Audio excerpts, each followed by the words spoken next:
Hi, my beautiful, precious family. Welcome back to Mr. Peter Stories.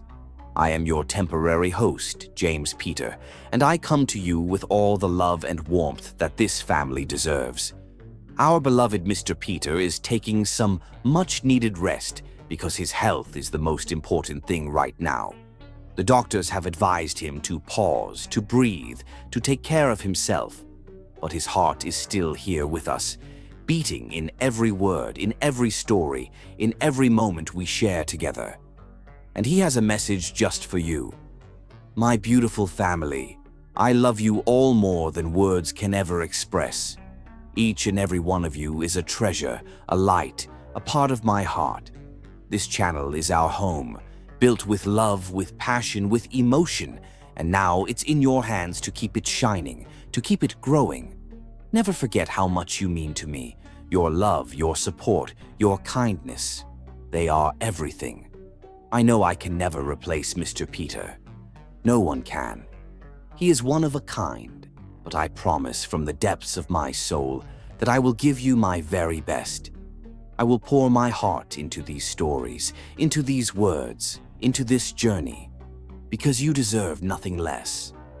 Before we begin, let us take a moment to lift up our hearts in a prayer for all of us, for this beautiful, extraordinary family.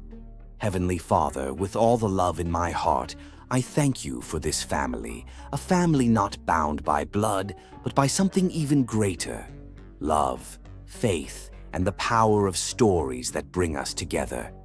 Bless every single soul listening right now. Wipe away their worries, heal their hearts, and fill their lives with endless joy. If they are hurting, bring them comfort. If they are struggling, bring them strength.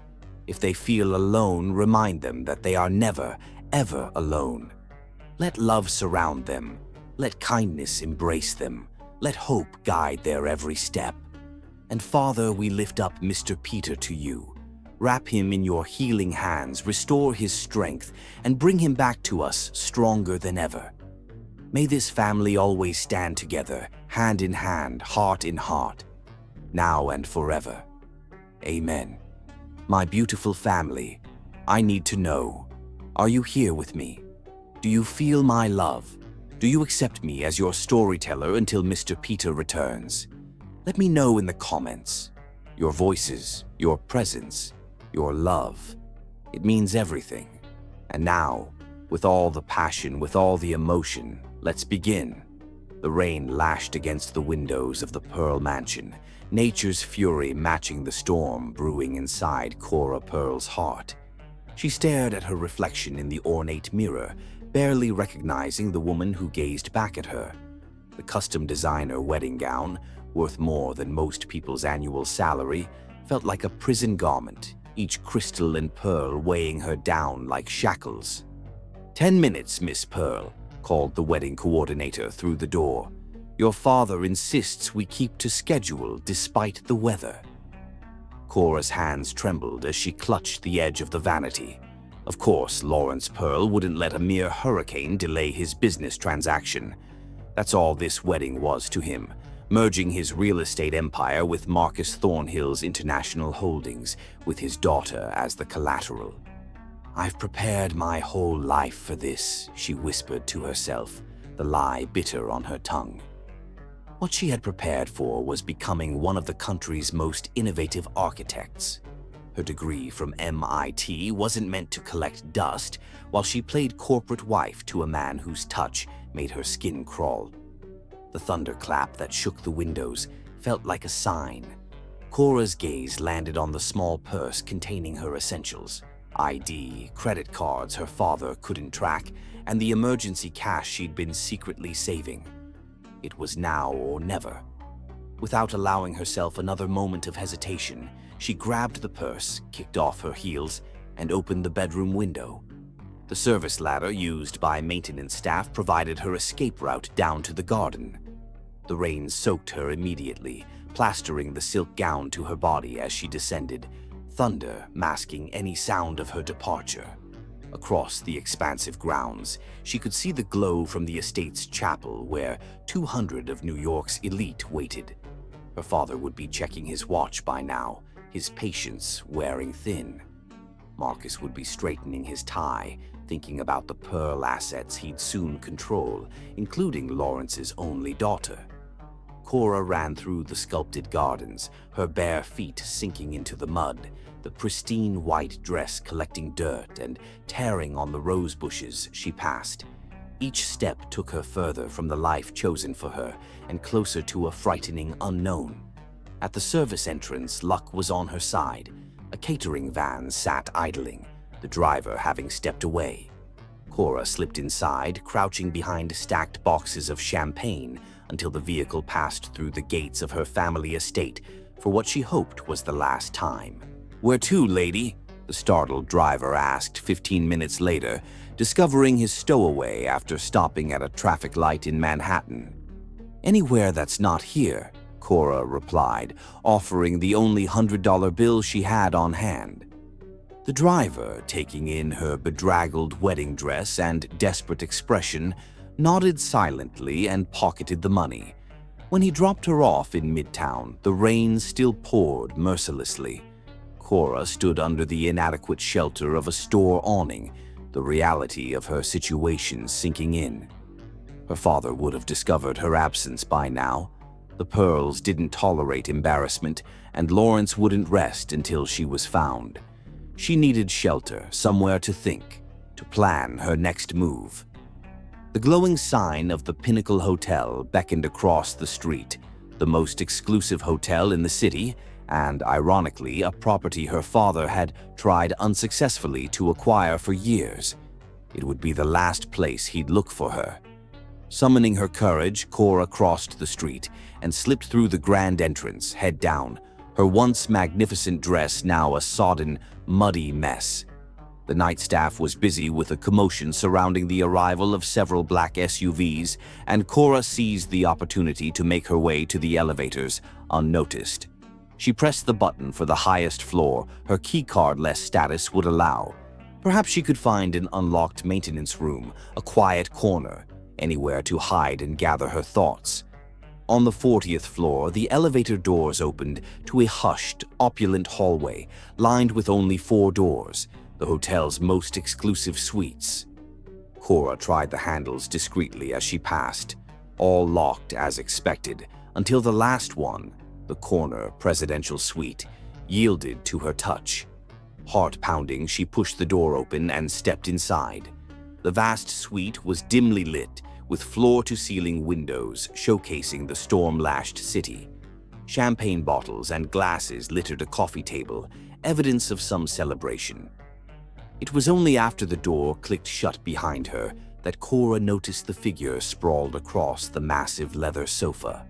A man, his tie loosened and dark hair disheveled, lay sleeping or unconscious, an empty whiskey tumbler dangling from his fingertips. With a jolt of recognition, Cora realized she was looking at Ben Dunk, the notorious, ruthless CEO of Dunk Enterprises, whose face regularly graced business magazines and tabloids alike. Just that morning, the news had reported his latest triumph, a billion-dollar merger that had sent stocks soaring and competitors scrambling. She should leave immediately. Ben Dunk was known for his cutthroat business tactics, his merciless treatment of enemies, and his cold dismissal of anyone who crossed him. But as Cora turned to retreat, a harsh voice froze her in place. "Unless you're here to kill me," Ben Dunk growled without opening his eyes, "you've got exactly 3 seconds to explain why you're in my suite before I call security." Cora stood paralyzed, water pooling at her feet on the marble floor, her ruined wedding dress clinging to her shivering body. As Ben Dunk's eyes finally opened, piercing and alert despite the empty bottles surrounding him, she realized she had fled one dangerous man only to find herself at the mercy of another whose reputation was infinitely more terrifying. The rain intensified against the windows, and Cora Pearl, brilliant, desperate, and out of options, faced the man who might become either her salvation or her downfall. Chapter 2. Dangerous Proposition. Ben Dunk sat up, his movements controlled despite the alcohol clouding his system. Even in his disheveled state, designer shirt wrinkled, 5 o'clock shadow darkening his jaw, he exuded the dangerous power that had made him a legend in corporate America. His eyes, steel gray and unnervingly focused, took in every detail of the unexpected intruder. "A runaway bride," he observed, his voice a low rumble as he set the empty tumbler on the table. "In my suite. How theatrical." Cora straightened her spine, refusing to cower despite her vulnerability. "I apologize for the intrusion, Mr. Dunk. The door was unlocked. I'll leave immediately." As she turned toward the exit, Ben's voice stopped her. "And go where, exactly?" "Back to whoever you're running from in that ruined designer gown." He reached for the whiskey bottle, pouring another measure with steady hands. "Must be someone significant. Not many women would brave this storm to escape a wedding." Something in his analytical tone, curiosity rather than threat, made Cora pause. "My father's business partner, a merger of assets, with me as the primary commodity." The bitterness in her voice surprised even her. Ben's eyebrow arched. "Lawrence Pearl's daughter," he concluded, the ghost of a smirk touching his lips. "I declined an invitation to your wedding. Seems I made the right choice, considering it apparently never happened." Cora's breath caught. Of course Ben Dunk would recognize her name. The Pearl-Thornhill merger had been business news for months, though her father had kept her largely out of the publicity. "Your reputation precedes you, Mr. Dunk," she replied, gathering her courage. "But I've interrupted your celebration. Congratulations on your merger." "Not celebrating," he corrected, swirling the amber liquid. "Mourning the compromise of my principles. Business necessities." He studied her with unexpected intensity. "You're shivering. Bathroom's through there.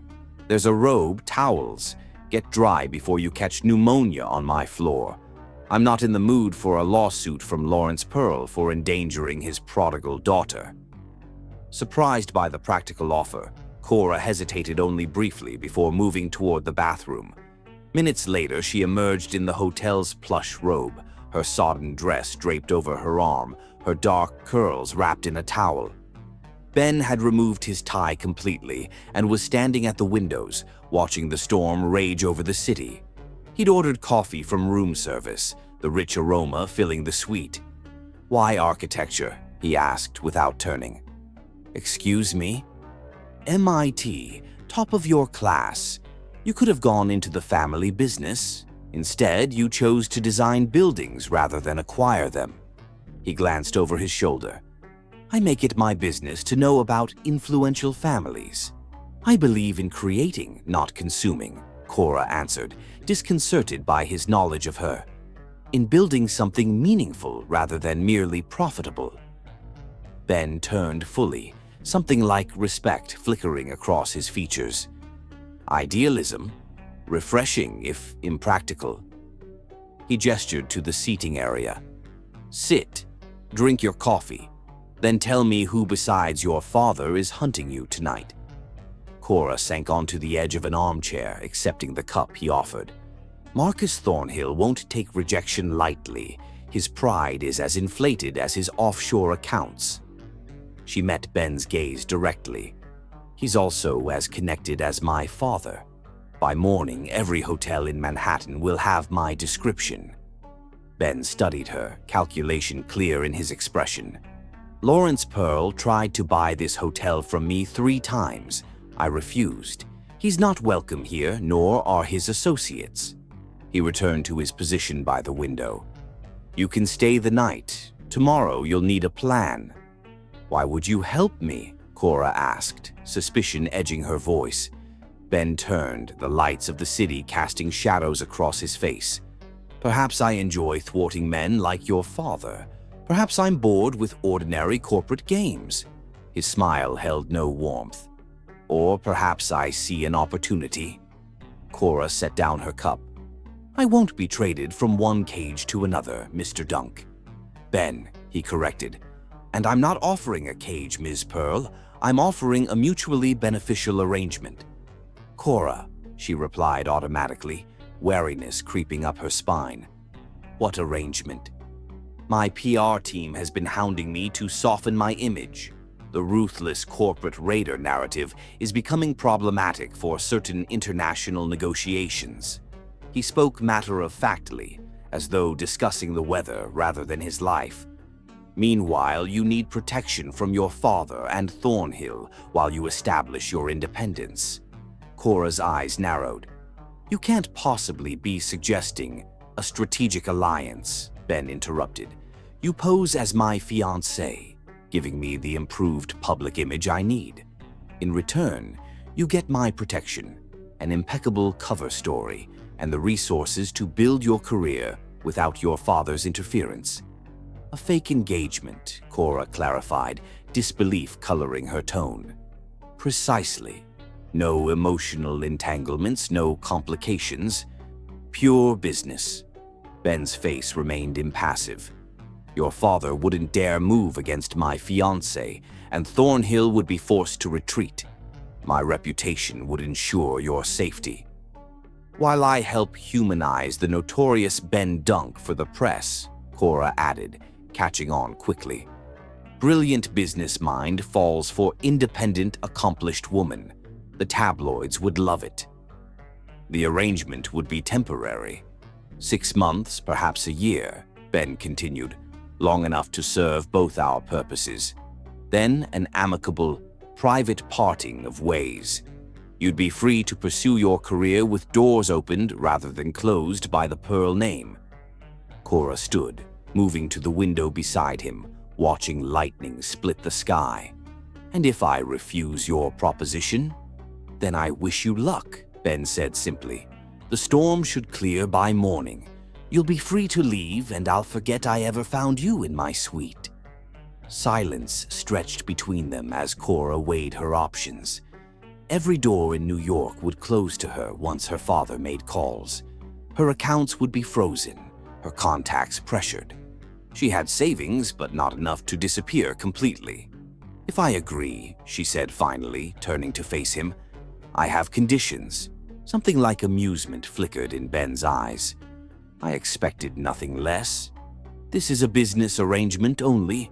We present as a couple publicly but maintain appropriate boundaries privately." Cora's voice gained strength. "I keep my own suite, my own space. I'm not your possession or your plaything." Ben nodded once, expectantly. "I continue my architectural work. You provide introductions but don't interfere with my projects. My career is non-negotiable." "Reasonable," Ben agreed. "And most importantly," Cora continued, her gaze unwavering, "you treat me with respect. Always.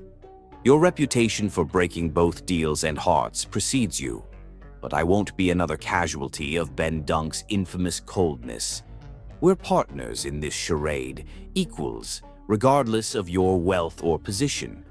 Ben's expression remained unreadable as he extended his hand. "Do we have an agreement, Miss Pearl?" Cora hesitated only briefly before clasping his hand, surprised by the warmth of his grip. "We do, Mr. Dunk." Outside, the storm began to subside, but inside the presidential suite of the Pinnacle, a more complex tempest was just beginning to form. "First rule of business," Ben said, releasing her hand. "Get some sleep. The guest room is yours. Tomorrow we begin constructing our story and your new life." As Cora retreated to the offered sanctuary, she couldn't shake the feeling that she'd just made a deal with the devil who might be more dangerous than the ones she'd fled. Yet, for the first time since her father had announced her engagement to Marcus Thornhill, she felt something unexpected. Hope. Behind her, Ben Dunk watched her departure, his expression softening momentarily into something resembling genuine curiosity, before the mask of the ruthless CEO fell back into place. He returned to the window, no longer seeing the storm, but instead contemplating the unexpected chess move fate had dropped into his carefully ordered existence. Chapter 3. Ice and Fire. Morning sunlight streamed through the penthouse windows as Cora reviewed the relationship timeline Ben had drafted. She barely registered his return from early meetings. "The Times is calling us Manhattan's most surprising power couple," Ben announced, setting a newspaper beside her sketches. Their gala photograph dominated the society page, Ben looking at her with apparent admiration, their chemistry undeniable even in print. "My social media accounts have exploded," Cora noted. "3 architectural firms have suddenly discovered my portfolio and requested meetings." "Your father must be apoplectic," Ben replied with satisfaction. "His stock dropped 3 points this morning." "I'm not an asset to be leveraged," Cora reminded him, returning to her drawings. "No," Ben agreed, his tone softening. "You're considerably more valuable than that." The casual compliment hung in the air between them. Ben switched to business mode, mentioning that Victor would be visiting to discuss their arrangement. "Your CFO doesn't approve of your fake fiancé?" Cora asked.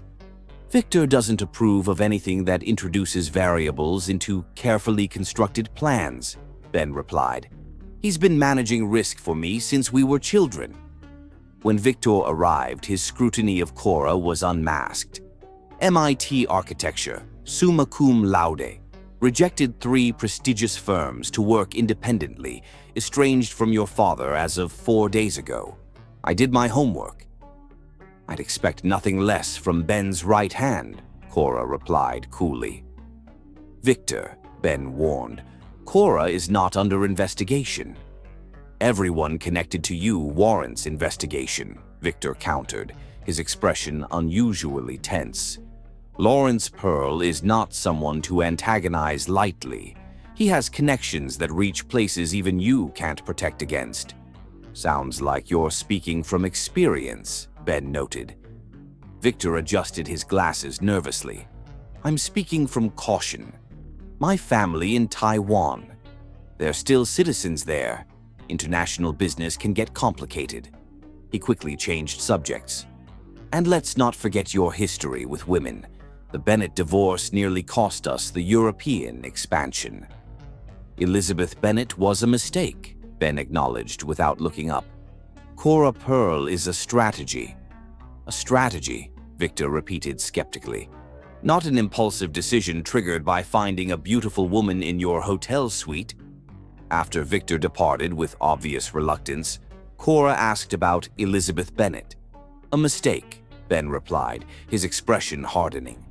"She wanted access to company information, used our relationship to get it, then tried to leverage it during our divorce." "And now Victor's warning you about me," Cora observed. "Yes, though he seems unusually agitated lately," Ben admitted with a slight frown. "He's been receiving calls he won't take in the office." Later that afternoon, Cora visited Dunk Enterprises at Marion's invitation. The company headquarters revealed itself to be surprisingly innovative and socially conscious in many of its developments. The staff lounge was Ben's insistence, Marion explained, showing her a bright space with quality food and comfortable seating. He remembers his mother never having decent places to rest during her factory shifts. In the design department, Cora studied architectural models of current projects with professional interest until one stopped her cold: the East Side project with its sleek tower rising from a model neighborhood.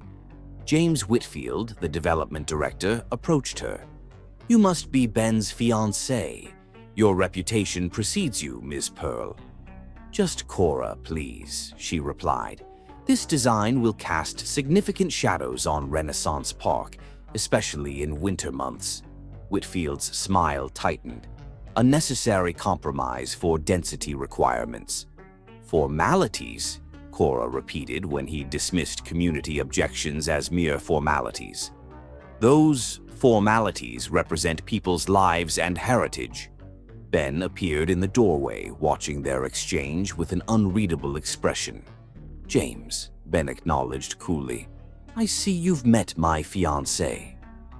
Put on the spot, Cora outlined her alternative approach to the design.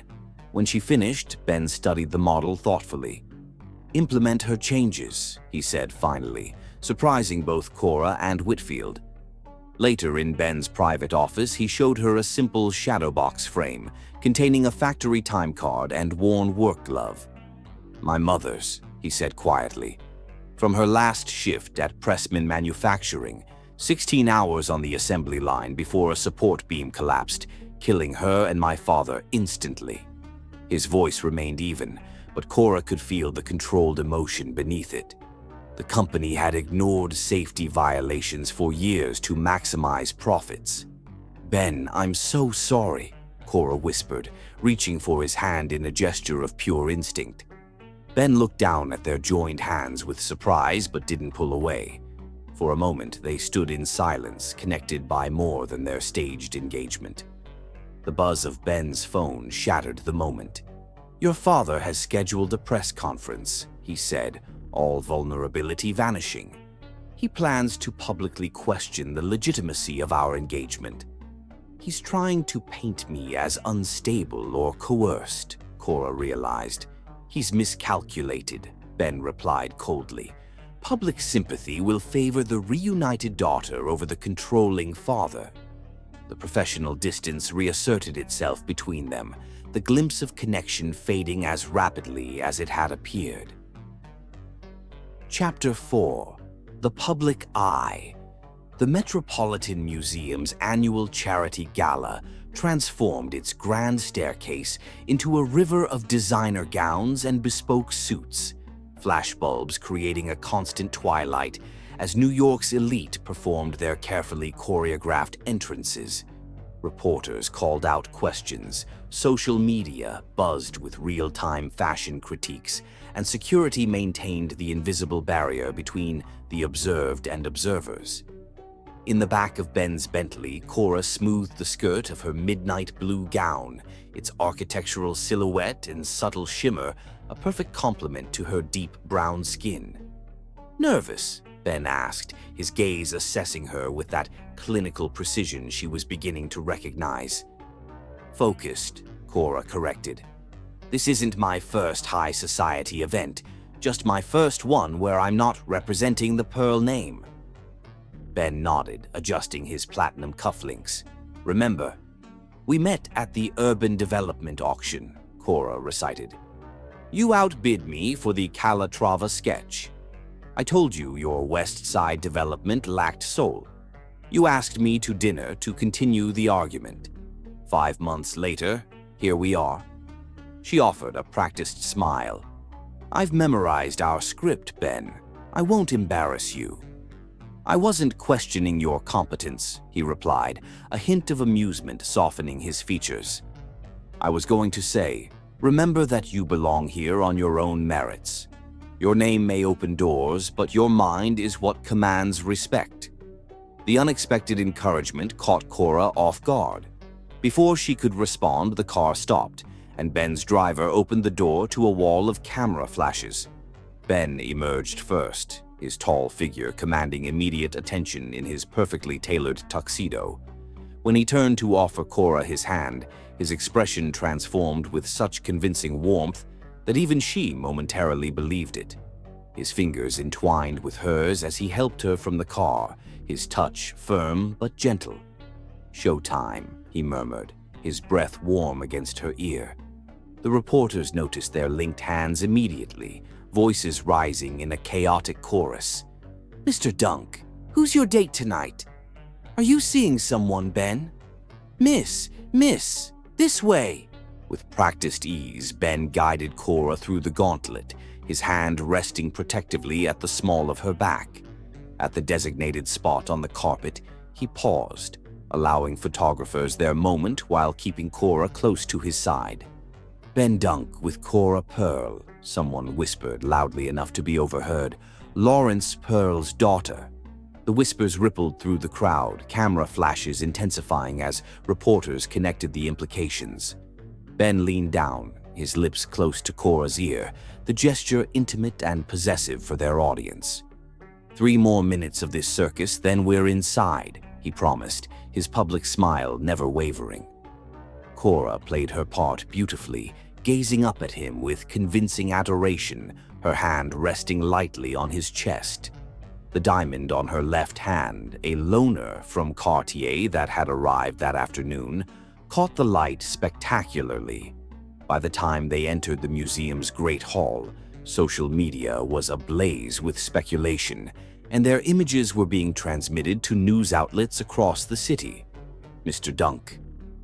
A reporter from the Wall Street Journal approached as they accepted champagne from a passing server. Richard Montes. Might I ask about your companion tonight? There are whispers. This is more than a casual date. Ben's arm slipped around Cora's waist, his expression softening as he looked down at her. Cora and I have been keeping our relationship private, but yes, we recently became engaged. The practiced words triggered a fresh wave of excitement among nearby journalists. Cora leaned into Ben's embrace, her smile perfect as cameras captured the moment. Ms. Pearl, Montes continued, this must be quite a departure from your family's expectations. Your father's arrangement with Marcus Thornhill was widely reported. Cora felt Ben's arm tighten slightly around her waist, a silent message of support. My father has his vision for business partnerships, she replied smoothly. I have my own for life partnerships. I'm fortunate to have found someone who values both my mind and my heart. Ben's expression of pride seemed so genuine that Cora almost believed it herself. If you'll excuse us, he said to the reporter, I see people we should greet. As they moved deeper into the gala, Ben maintained their physical connection, a hand at her waist, fingers lightly entwined, the occasional brush of his lips against her temple. Each gesture calculated yet performed with such naturalness that observers exchanged knowing smiles at the obvious chemistry between the notorious CEO and his unexpected fiancée. Lawrence Pearl just arrived, Ben murmured during a momentary respite near a sculpture display. Northwest entrance. Don't look now. Cora sipped her champagne, maintaining her relaxed expression. Is Marcus with him? Number. But your father appears to have seen us. His expression suggests indigestion rather than paternal joy. Despite herself, Cora felt a tremor of anxiety. Ben must have sensed it. His hand moved to the small of her back, warm and steady through the thin fabric of her gown. Remember your leverage, he said quietly. A scene here would damage him far more than you. We hold the stronger position. The assurance in his voice steadied her. This was business to Ben, strategic positioning, power dynamics, and in that realm she knew he was unmatched. Dunk finally decided to grace us mere mortals with your presence. The booming voice belonged to Harrison Westfield, CEO of a rival development company, his florid complexion suggesting he was several drinks ahead of the other guests. And with such exquisite company, the Pearl heiress herself. Harrison, Ben acknowledged coolly. May I present my fiancée, Cora Pearl. Cora, Harrison Westfield of Westfield Developments. Fiancée? Westfield repeated, his eyebrows rising dramatically. Well, well, the Ice King melts at last. He turned to Cora with an assessing gaze that lingered uncomfortably on her figure. Tell me, my dear, what magic did you work to tame the untamable? The betting pools around Manhattan will be in chaos. Before Cora could respond, Harrison continued, his tone condescending. Though I suppose beauty has always been Ben's weakness. Remember that Italian model last year? Stunning creature, absolutely vacuous. He laughed heartily at his own comment. Cora felt Ben tense beside her but placed a restraining hand on his arm. Actually, Mr. Westfield, she said pleasantly, Ben was drawn to my architectural critique of his West Side development. I found the integration of green spaces promising, but the community accessibility problematic. Westfield's smirk faltered. Architectural critique? You're not just a pretty face playing at business then? MIT School of Architecture, Mr. Westfield. I specialized in sustainable urban integration. Cora's smile remained perfectly pleasant. Your Harbor Point project, for instance, while aesthetically impressive, it places parking structures where community spaces could create far greater long-term value, both financially and socially. The color rising in Westfield's face had nothing to do with alcohol now. You've studied my developments. I make it a point to analyze the work of all major firms in the city, Cora replied, especially those who consistently prioritize short-term profits over sustainable community growth. Ben's hand at her waist gave a subtle, appreciative squeeze. "You'll have to excuse us, Harrison," he said, not bothering to mask his satisfaction. "The museum director is waiting." As they moved away, Ben leaned close to her ear. "That was magnificent," he murmured, genuine admiration in his voice. "Westfield has been trying to poach my investors for months. You just publicly eviscerated his entire business philosophy." "He deserved worse," Cora replied, her smile never faltering for their audience. "Men like him assume women are decorative accessories, not thinking partners." "A mistake I won't make," Ben said, and something in his tone made Cora glance up sharply. The admiration in his eyes seemed too genuine for their charade, a warmth there she hadn't seen before. The remainder of the evening passed in a whirlwind of introductions and carefully navigated conversations. Cora impressed Ben's business associates with her insightful comments and charmed the social elite with her genuine interest in their charitable causes. Throughout it all, Ben remained at her side, the perfect attentive fiancé, his public persona warmer and more approachable than anyone could remember seeing.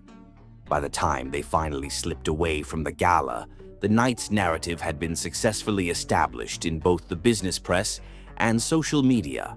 Ruthless tycoon Ben Dunk had found his match in the brilliant, independent Cora Pearl, whose decision to break from her family's expectations for love had the city's romantics swooning. In the sanctuary of the Bentley, Cora finally allowed her perfect posture to relax, kicking off her heels with a sigh of relief. "Your performance exceeded expectations," Ben said as the car pulled away from the museum. "Every major publication will be covering our engagement by morning." "Your acting wasn't bad either," Cora replied, massaging her feet. "I almost believed you were madly in love with me a few times there." A ghost of a smile touched Ben's lips. "I've negotiated billion-dollar deals with hostile foreign governments. Pretending to be captivated by an intelligent, beautiful woman is hardly a challenge." The casual compliment hung in the air between them, neither acknowledging the momentary shift it created. Cora turned to gaze out the window, unwilling to examine why her heart had quickened at his words. "Your father cornered me in the cigar room," Ben said after a moment, his tone returning to business. "He suggested I was adding corporate kidnapping to my list of offenses." Cora turned back to him sharply. "What did you tell him?" "That his daughter is a grown woman who makes her own choices, and that threats against either of us would be met with the full force of my considerable resources." Ben's expression hardened. He didn't appreciate being reminded that my legal team is significantly larger than his. "He won't give up easily," Cora warned. "Lawrence Pearl doesn't accept defeat, especially not from his own daughter." "Neither do I," Ben replied simply. "And unlike your father, I play to win, not merely to avoid losing." The confidence in his voice was oddly reassuring. For the first time since fleeing her wedding, Cora felt truly protected, not just physically, but strategically. Ben Dunk might be ruthless, but he was ruthless in her defense now. As the Bentley glided through the late-night streets, Cora found herself studying his profile in the passing streetlights. The strong jaw, the intensity of focus even in repose, the occasional flash of something deeper behind his carefully maintained facade. "Thank you," she said softly, "for tonight, for all of this."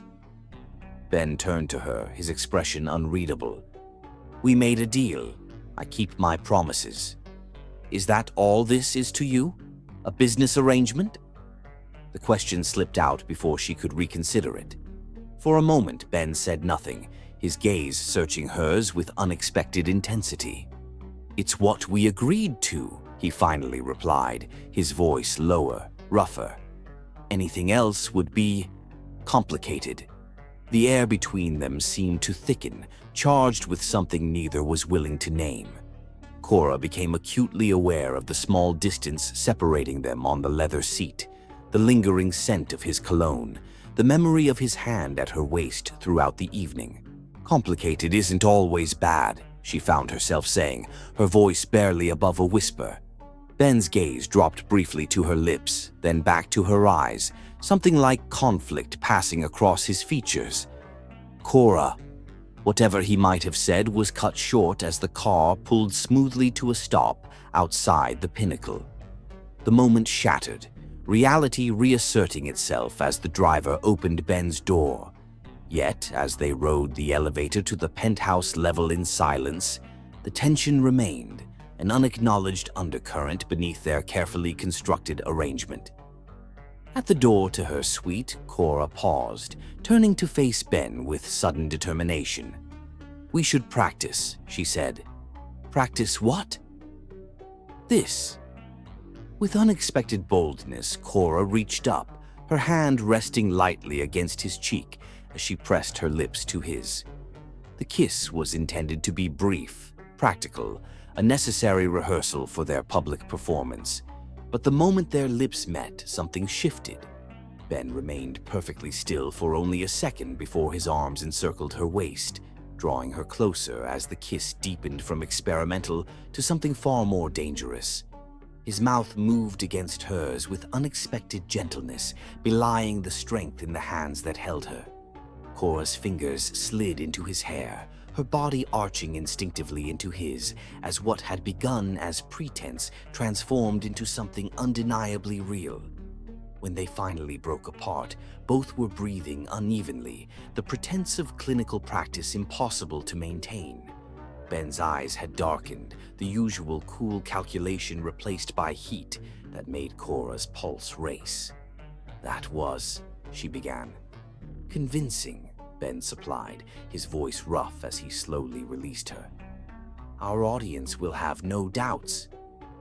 The retreat to safer ground was palpable, both of them stepping back from the precipice the kiss had revealed.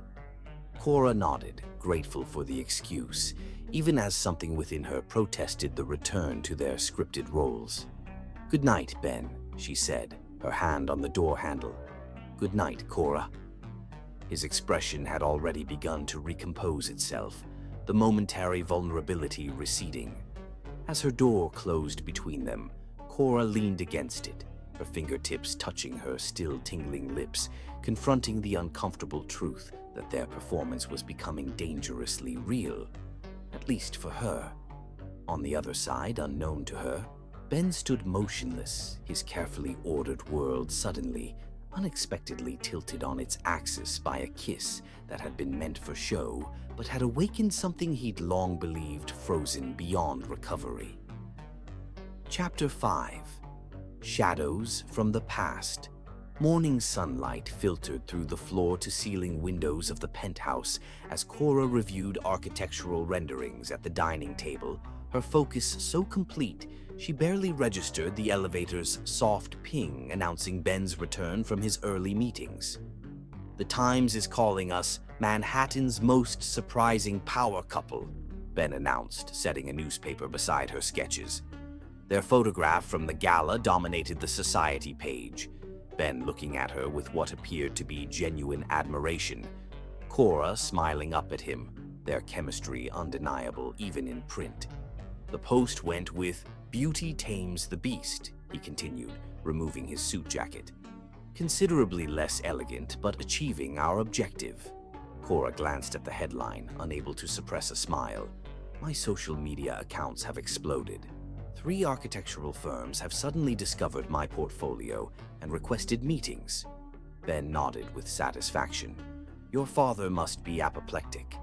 His stock dropped 3 points this morning after investors questioned the stability of the Thornhill merger without the Pearl heiress involved. I'm not an asset to be leveraged, Cora reminded him, returning to her drawings. No, Ben agreed, his tone softening slightly as he poured himself coffee. You're considerably more valuable than that. The casual compliment brought back memories of their kiss the previous night, a moment neither had mentioned since. Cora kept her eyes on her work, ignoring the warmth creeping up her neck. Victor's coming by to discuss the East Side project, Ben said, switching to business mode. He has concerns about our arrangement.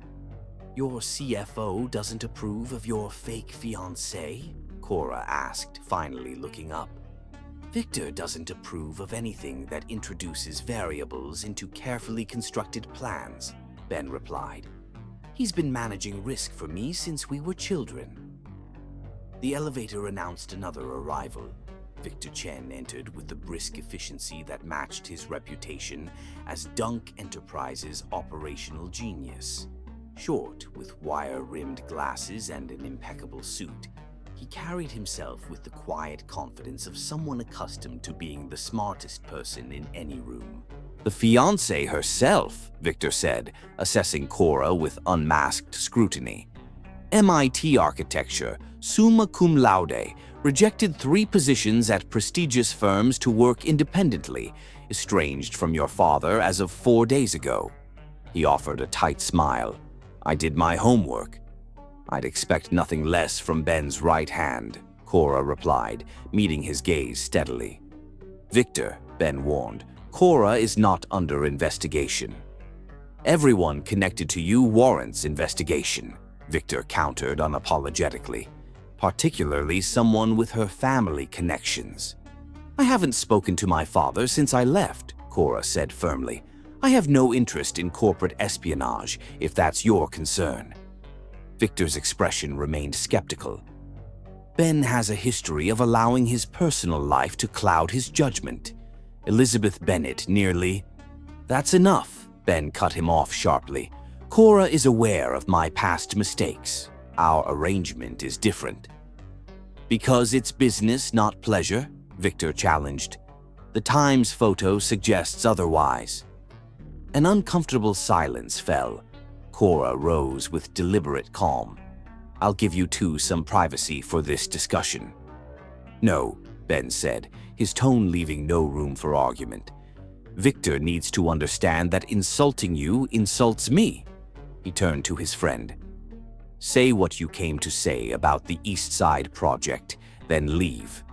Your concerns about my personal life are noted and dismissed. Victor's eyes widened slightly at the unexpected rebuke. After a moment, he nodded curtly and opened his tablet, transitioning to business with practiced ease. The community board is pushing back on the height restrictions. They're demanding more affordable units and threatening to involve the Historical Preservation Committee.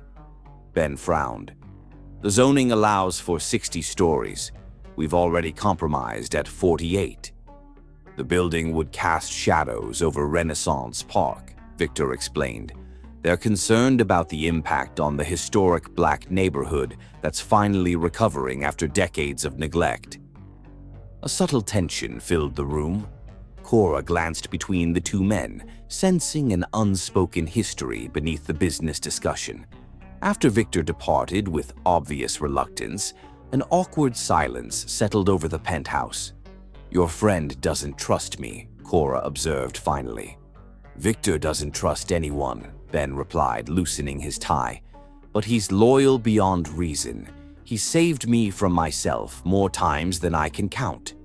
Saved you from women like Elizabeth Bennet? Cora asked carefully. What happened there? Ben's expression hardened. A mistake.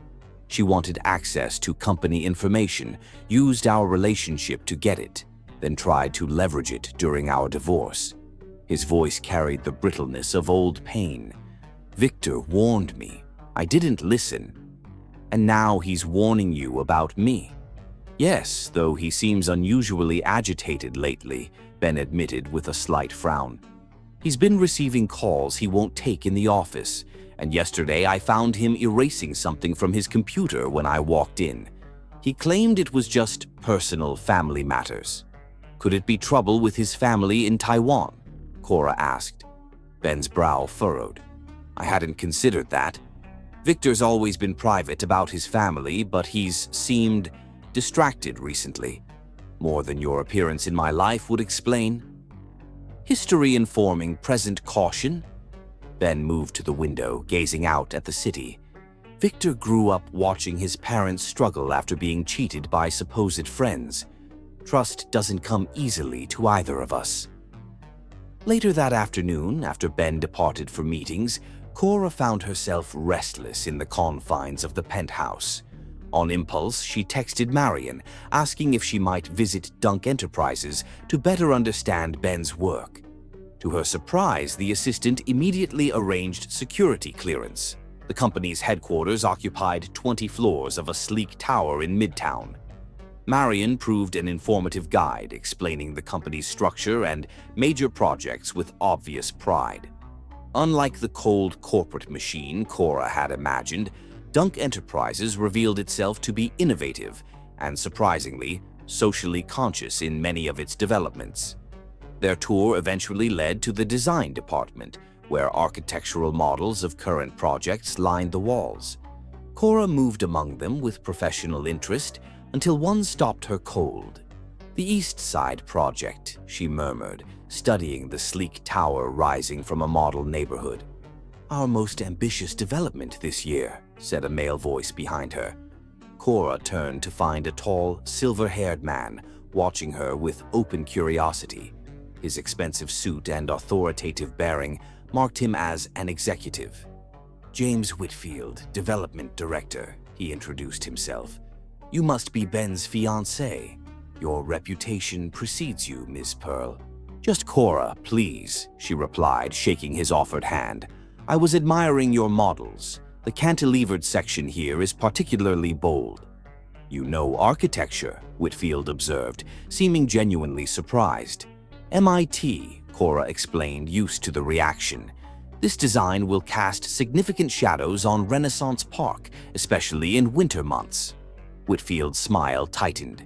A necessary compromise for density requirements. Not necessarily, Cora countered, pointing to specific elements. Adjusting the orientation and tapering the upper floors would preserve your square footage while minimizing shadow impact. An interesting theory, Whitfield said dismissively. But the design is finalized. The community objections are merely formalities to navigate. Formalities? Cora repeated, anger rising. Those formalities represent people's lives and heritage. Before Whitfield could respond, she noticed Ben standing in the doorway, watching their exchange with an unreadable expression. James, Ben acknowledged coolly, moving to Cora's side. I see you've met my fiancée. Indeed, Whitfield replied, his tone carefully neutral. She was just sharing some theoretical concerns about the East Side project. Theoretical? Ben turned to Cora. Please elaborate. Put on the spot, Cora hesitated only briefly before pointing to the model. The current design prioritizes maximum height over community integration. It will cast Renaissance Park into shadow for approximately 6 hours daily during winter months, affecting both residential quality of life and the historic community garden. Ben studied the model, his expression thoughtful. And your solution? Cora outlined her alternative approach, professional training overriding her awareness of Whitfield's growing discomfort. When she finished, silence hung in the air as Ben considered the model. Implement her changes, he said finally. Whitfield blinked. Ben, the redesign costs alone are less than the delays we'll face from community opposition, Ben finished. Make it happen, James. After Whitfield departed, Ben turned to Cora with an expression she couldn't quite decipher. You've made an enemy today. I wasn't trying to undermine your director, Cora said. I just couldn't stand by while he dismissed an entire community's concerns as Formalities. Ben led her to his private office, a vast space with panoramic views of the city. One wall held framed photographs of Dunk Enterprises projects, but Ben guided her to a different display, a simple shadow box frame containing what appeared to be a factory time card and a worn work glove. "My mother's," he said quietly, "from her last shift at Pressman Manufacturing. 16 hours on the assembly line the day before, a support beam collapsed, killing her and my father instantly." His voice remained even, but Cora could feel the tightly controlled emotion beneath it. The owners had ignored safety violations for years to maximize profits. They paid a fine that amounted to less than one day's revenue. Cora's heart contracted. "Ben, I'm so sorry." "I was 14, he continued, his gaze fixed on the memento. "I promised myself I'd build a company powerful enough that no one could ever dismiss the value of workers' lives again." His eyes, when they finally met hers, held a complexity of emotion that took her breath away. "So no, Cora, I don't separate business from human consequences. Every decision I make carries the weight of what I witnessed." The buzz of Ben's phone shattered the moment. He checked the message, his expression immediately hardening. "Your father has scheduled a press conference for tomorrow morning," he said, all vulnerability vanishing beneath his business persona. "Apparently, he plans to publicly express concern for your well-being and question the legitimacy of our engagement." "He's trying to paint me as unstable or coerced," Cora replied, her stomach knotting. "Creating a narrative that lets him save face." "He's miscalculated," Ben replied, his tone cold. "Public sympathy will favor the reunited daughter over the controlling father." As Cora prepared to leave, she found not Marion but Victor Chen waiting with barely concealed impatience. "Miss Pearl," he said tightly, "a word before you go?" Cora nodded, following him to a small conference room. Victor closed the door before facing her directly. "Ben has shared parts of his past with you," he stated, watching her reaction carefully. "That's unusual." "I appreciate his trust," Cora replied, unsure of Victor's intent. "Ben doesn't trust easily. When he does, he's vulnerable." Victor's gaze was penetrating behind his glasses. "I've spent 20 years protecting him from that vulnerability." "I'm not Elizabeth Bennet," Cora said firmly. "I have no interest in exploiting Ben's confidence." "Perhaps not intentionally," Victor conceded. "But this arrangement between you, it's dangerous territory. Ben claims it's purely strategic, but I know him better than anyone." He leaned forward slightly. "He's beginning to care for you, and caring makes him reckless." The blunt assessment caught Cora off guard. "Our engagement is mutually beneficial business," she insisted, ignoring the flutter in her chest at Victor's words. "Then keep it that way," Victor advised. "Ben rebuilt himself after his parents died, constructed walls most people never get past. Don't mistake glimpses behind those walls for an invitation to demolish them." He straightened, professional detachment returning. "For both your sakes." The warning followed Cora back to the penthouse, where she found a large manila envelope waiting. Inside was a dossier compiled by her father's private investigator, photographs of her and Ben at the gala, entering the Pinnacle, even sitting in his car. A handwritten note from her father simply read, "This charade ends now." When Ben returned that evening, Cora showed him the envelope without comment. His expression darkened as he examined the contents, the muscle in his jaw tightening. "Your father's desperation is showing," he said finally. "These photos prove nothing except that we're together." "He's building a case," Cora replied. "These are just the first shots." Ben set the photos down, his gaze meeting hers with unexpected intensity. "Are you afraid?" "Not of my father," Cora answered honestly, "but of the damage he might cause. To your company, Your reputation. Something softened in Ben's expression. Lawrence Pearl doesn't concern me, Cora. He's fighting a battle with outdated weapons against an enemy he doesn't understand. His hand reached for hers, the gesture more protective than performative. We'll weather this storm together. The sincerity in his voice made her wonder, for the first time, if their arrangement might be evolving into something neither had anticipated, something that transcended business and ventured into territory far more dangerous for both their carefully guarded hearts. Chapter 6. Trust Falls. The revised East Side renderings, Mr. Dunk, James Whitfield announced, barely concealing his displeasure as he laid the architectural plans on Ben's desk. As instructed, we've implemented Ms. Pearl's suggestions. Ben studied the drawings with practiced scrutiny. The redesigned tower now featured a graceful taper that preserved square footage while minimizing shadow impact on Renaissance Park. Estimated cost increase, Ben asked. $14 million plus 3 months of additional construction time, Whitfield confirmed tightly. Proceed with the revised design, Ben ordered. And James, send copies of these to Cora. I'd value her further input. Later that day, Cora visited Ben's office carrying an architectural portfolio. I hope I'm not interrupting, she said, closing the door behind her. Not at all, Ben replied. James just delivered the revised East Side plans. I may have overstepped with Whitfield, Cora admitted. It wasn't my place to critique your company's design approach. Your assessment was correct, Ben replied.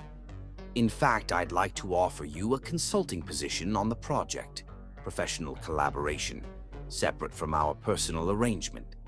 Cora considered the proposal. On one condition, I retain full creative control over my contributions. You drive a hard bargain, Ms. Pearl, Ben said with a rare, genuine smile. They shook hands, the contact lingering longer than necessary. My afternoon meetings have been postponed, Ben announced suddenly. Would you like to see where I grew up? The Bronx? Cora asked, surprised by the invitation. I'd like that very much.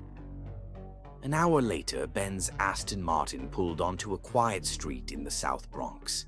He pointed out landmarks of his youth, the school where he'd met Victor, the community center that had provided a safe haven, the factory where his parents had worked.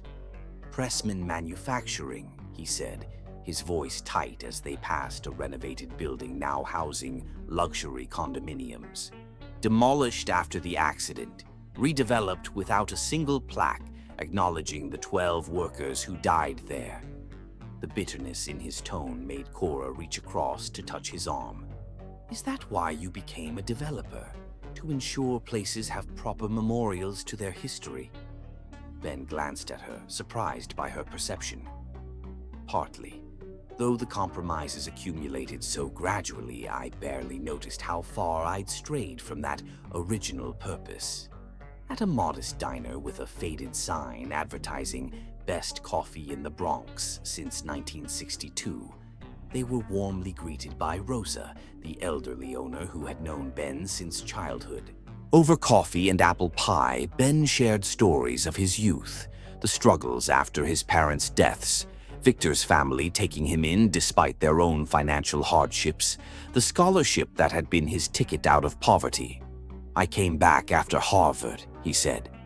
But success changes how people see you. The neighbors who'd known me since childhood suddenly treated me like a stranger. It's hard to go home, Cora observed, especially when home has become more symbol than place in your mind. Exactly, Ben agreed, his voice softening.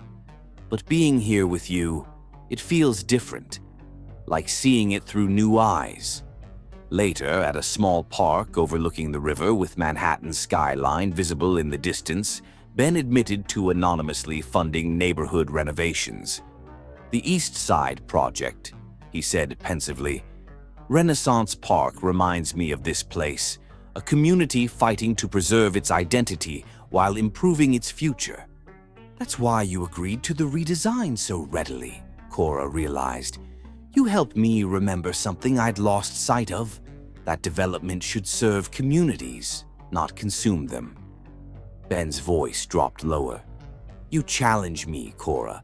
Make me question assumptions I'd stopped examining years ago. Is that a good thing? She asked. Terrifying, Ben admitted with unexpected honesty. But yes, necessary even. The confession created an intimacy neither had anticipated. Cora found herself leaning closer, drawn by something stronger than their business arrangement.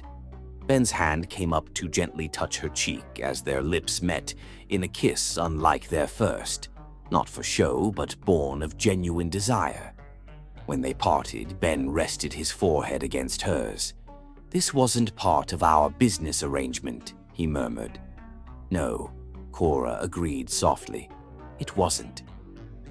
That evening at Ben's beach house on Long Island, they shared dinner that Ben prepared himself. The modernist structure overlooking the ocean created a sanctuary away from the city's constant scrutiny. As they sat watching moonlight on the waves, Ben finally spoke of what he'd held back.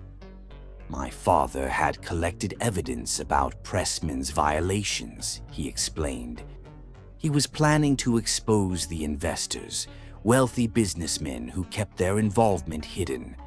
The day before he could take his evidence to authorities, the accident happened. You think it wasn't an accident? Cora asked. I've never confirmed it, Ben said carefully. But your father's business expanded dramatically in the year after Pressman closed. The vulnerability transformed him in Cora's eyes, not the ruthless CEO of reputation, but a man still healing from profound loss.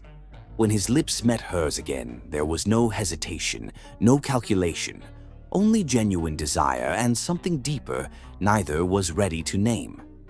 Their connection deepened as the night progressed, transcending the business deal that had brought them together. Later, as Cora lay curled against him, Ben admitted, "This complicates our arrangement." "Life tends to complicate careful plans," Cora replied. "Are you regretting it?" "No," Ben answered without hesitation, though emotions make business messy. "Is that all this is? Business?" Cora challenged gently. Ben reached up to touch her cheek, vulnerability clear in his expression. "You know it's become far more than that, Cora." The admission settled between them, a recognition that their carefully structured arrangement had evolved into something neither had anticipated, something that would require courage to explore.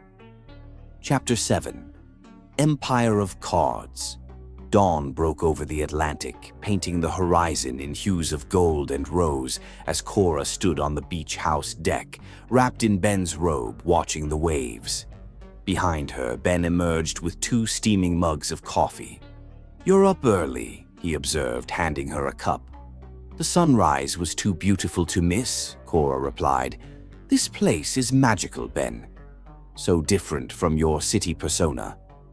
"That's why I bought it," he admitted. "Somewhere to be myself without the expectations that come with being Ben Dunk, ruthless CEO." A comfortable silence fell between them as they watched the sea, the intimacy of the previous night lingering in casual contacts and exchanged glances. For the first time since fleeing her wedding, Cora felt genuine happiness in this unexpected connection. During the drive back to Manhattan, Ben made an impulsive decision. "There's somewhere I want to take you before we return to the penthouse." The car turned off the highway into a familiar neighborhood, the South Bronx, where Ben had grown up. But this time he drove deeper into the residential streets, finally stopping before a modest brick apartment building. "Apartment 3B, Ben said, his voice softening with memory. "Where I lived with my parents until I was 14. Cora studied the unremarkable building, understanding the significance of Ben sharing this most personal connection to his past. "Show me," she said simply. They walked the neighborhood streets hand in hand, Ben pointing out landmarks of his childhood. The corner where he'd wait for his mother to return from late shifts, the playground where he'd first met Victor, the small bodega where his father would buy him a candy bar every Friday as a weekly treat. I haven't been back here in years, Ben admitted, his expression open in a way Cora had never seen. After my parents died, the memories were too painful. And now? Cora asked quietly. Now, Ben said, squeezing her hand, it feels like reconnecting with something essential I've been missing. He looked at her with unexpected warmth. You make it easier somehow. As they turned a corner, an elderly man sweeping the sidewalk outside a small grocery looked up, his weathered face registering shock. Benjamin Dunk? He called out in disbelief. Is that really you, boy? Mr. Rivera, Ben replied, genuine pleasure warming his voice. Still keeping the cleanest storefront in the Bronx, I see. The old man embraced Ben with the familiarity of long connection. 10 years you disappear, become a big shot in Manhattan, and then show up out of nowhere. He turned to Cora with undisguised curiosity. And who is this beautiful lady? Cora Pearl, Ben introduced her. My fiancée. Mr. Rivera's eyes widened. The girl from the newspapers? Lawrence Pearl's daughter? He laughed heartily. You always did aim high, Benjamin. They spent an hour in Mr. Rivera's small store, drinking coffee and listening to stories of Ben's childhood, his determination to excel in school despite working part-time, his fierce protection of Victor against neighborhood bullies, his promise to his mother that he would someday build something meaningful. Your parents would be proud, Mr. Rivera told Ben as they prepared to leave, not of the money or the fancy suits, but of the man who still remembers where he came from. The simple words affected Ben visibly, a shadow of emotion crossing his face as he clasped the older man's hand. Thank you for saying that. Back in the car, Ben sat silently for a moment. I've built my entire identity around success, around proving something, he said finally. But somewhere along the way, I lost connection to why I started in the first place. Cora covered his hand with hers. It's not too late to remember. Ben turned to her with unexpected vulnerability. You've changed how I see things, Cora. In just a week, you've made me question priorities I've held for 20 years. The admission hung between them, neither quite ready to define the transformation of their arrangement into something far more complex. Their peaceful reconnection was shattered when they arrived at the penthouse to find Victor pacing the living room, his normally composed demeanor cracked with tension. Where have you been? He demanded before they'd fully entered. I've been calling for hours. What's happened? Ben asked immediately, recognizing his friend's distress. There's been an accident at the West Side construction site, Victor replied grimly. A scaffolding collapse. 3 workers injured, 1 critically. Ben's expression instantly transformed, the relaxed man of the morning replaced by the focused CEO. How? Those scaffolds were inspected last week. Preliminary reports suggest tampering, Victor said quietly. The safety cables were partially cut, would have looked intact during visual inspection, but failed under pressure. Sabotage, Ben said flatly. Victor nodded, his gaze sliding briefly to Cora before returning to Ben. This wasn't random vandalism. Someone wanted to hurt the company, create public scandal, maybe even injure workers. Or worse, Ben added grimly. Have we identified who had access? Security footage is being reviewed now, Victor replied. But Ben, I'm in the hospital. What?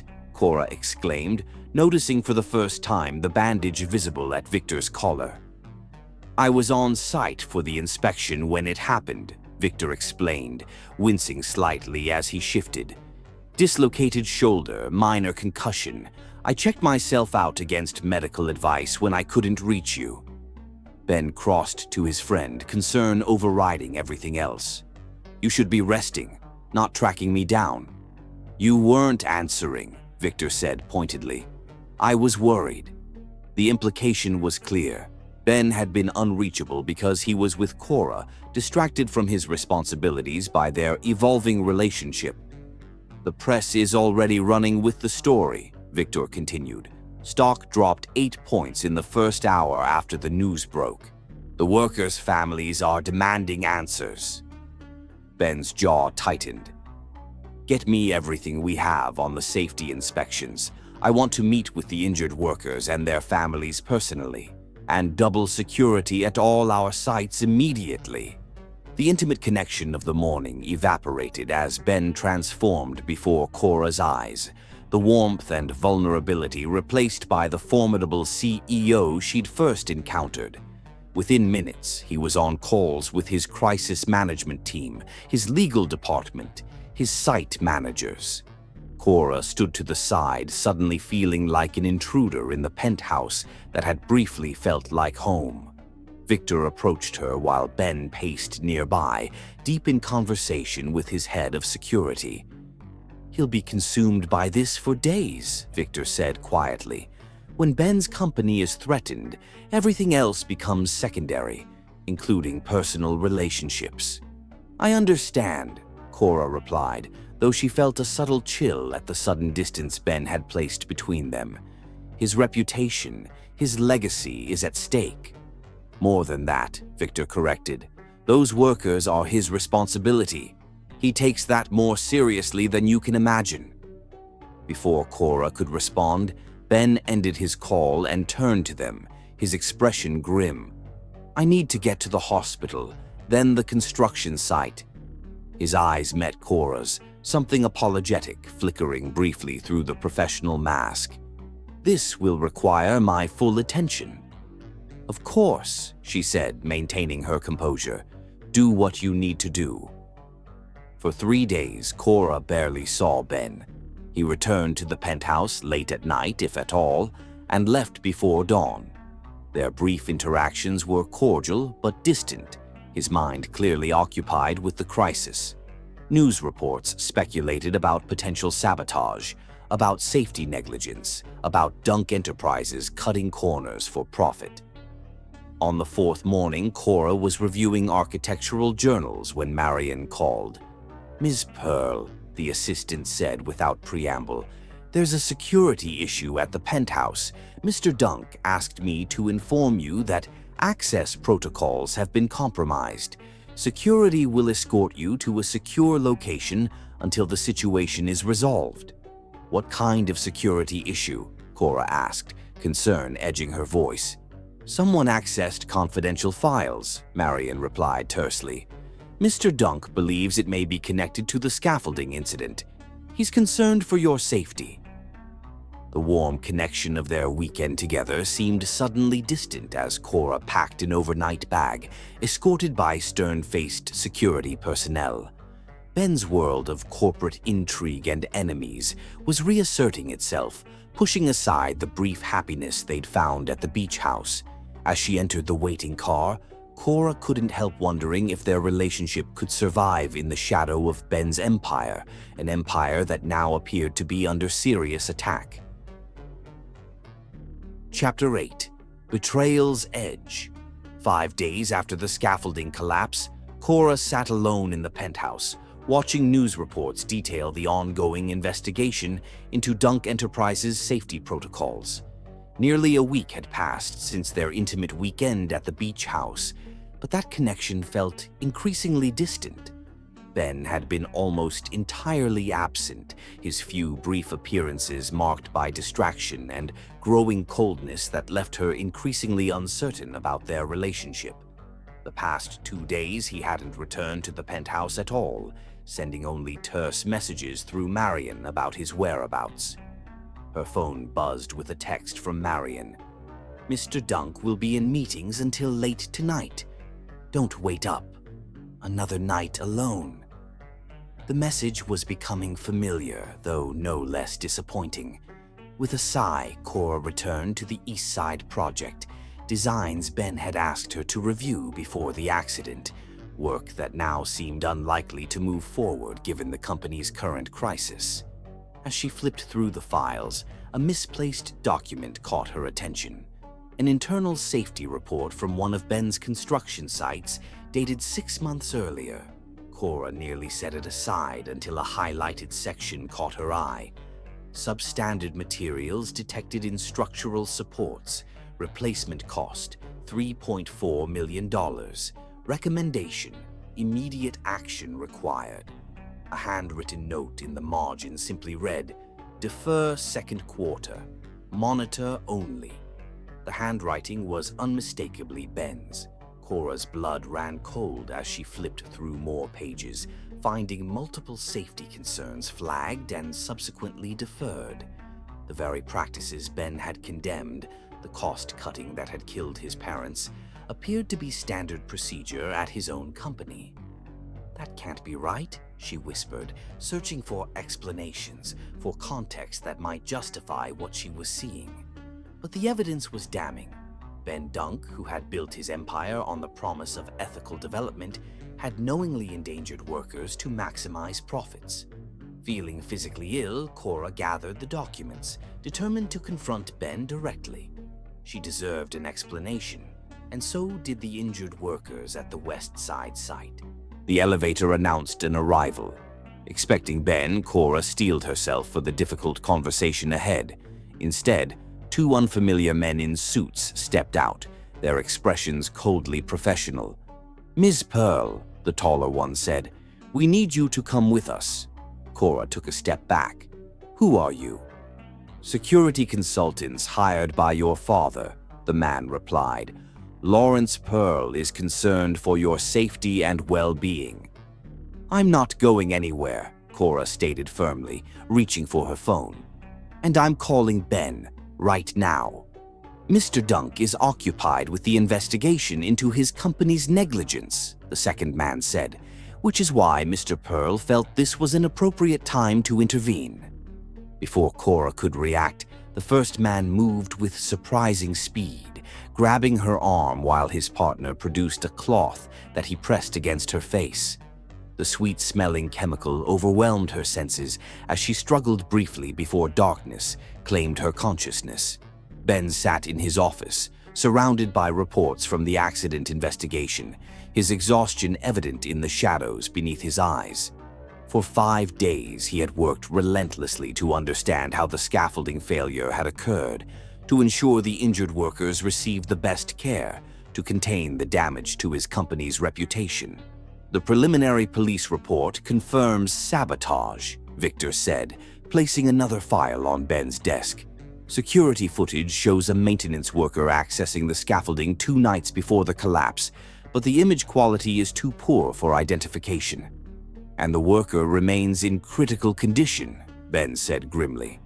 Victor nodded, then hesitated before adding, "Have you spoken to Cora recently?" Ben's expression tightened. "I've been somewhat occupied with preventing my company's collapse." "She left several messages," Victor pointed out, "about some documents she found." "I'll deal with Cora when this crisis is contained," Ben replied dismissively. "Right now, my priority is finding who sabotaged my construction site." Victor studied his friend with concern. "This distance between you, it's intentional, isn't it? You're pushing her away." Ben's jaw clenched. "She's a distraction I can't afford right now. Or you're retreating behind your walls because getting close to her frightened you," Victor suggested quietly. "The Ben Dunk I know doesn't run from challenges." "The Ben Dunk you know puts business first," Ben snapped. "Always has." Before Victor could respond, Ben's assistant entered with an urgent expression. "Sir, there's something you need to see." She placed a tablet on his desk displaying security footage from the penthouse, Cora being forcibly removed by 2 men. The timestamp showed it had happened hours earlier. Ben's face drained of color. "Have you tried calling her?" "Her phone goes straight to voicemail," the assistant confirmed. "And there's more." She handed him a thick envelope. "This was delivered to reception, addressed to you personally." Inside, Ben found photos of himself and Cora at his beach house, along with copies of safety reports. the same ones Cora had discovered, with sections highlighted to indicate negligence. A note read simply, "She knows what kind of man you really are. She's better off without you." "Lawrence Pearl," Ben growled, fury replacing shock. "He's taken her." "Ben," Victor said carefully, "look at these reports. They're forgeries, the signatures, the timestamps. They've been altered to implicate you in safety violations you never approved." Ben examined the documents more closely, recognizing the sophisticated deception. "Someone went to extraordinary lengths to make Cora believe I'm guilty of the same negligence that killed my parents. And then her father's men conveniently arrived to rescue her," Victor added, understanding dawning. "It's too coordinated to be coincidence." Ben's expression hardened as pieces fell into place. The scaffolding sabotage, the forged documents, Cora's abduction, it's all connected. He turned to Victor, cold determination replacing exhaustion. "Find out where Lawrence Pearl has taken his daughter. Use every resource we have." "And if he's moved her to a secure location?" Victor asked. "Then I'll tear down every property he owns until I find her," Ben replied, the ruthless CEO fully reasserting himself. "No one takes what's mine." Cora awoke in her childhood bedroom at the Pearl estate, momentarily disoriented by the familiar surroundings. As awareness returned, so did anger at her father's outrageous action. The door opened to reveal Lawrence Pearl himself, immaculately dressed as always, his silver hair perfectly styled, his expression a practiced mask of paternal concern. "You had no right," Cora said immediately, her voice hoarse from the sedative. "I had every right," her father countered smoothly. "When my daughter becomes entangled with a man who endangers workers' lives for profit, intervention is not just my right, but my duty." "You're lying," Cora challenged, though the memory of the documents she'd found sent a wave of doubt through her. "Ben would never knowingly endanger his workers." Lawrence placed a folder beside her on the bed. His signature, his handwriting, his decisions to defer critical safety measures. His voice softened with calculated sympathy. "I know this is difficult to accept, Cora. You believed his performance. Many have."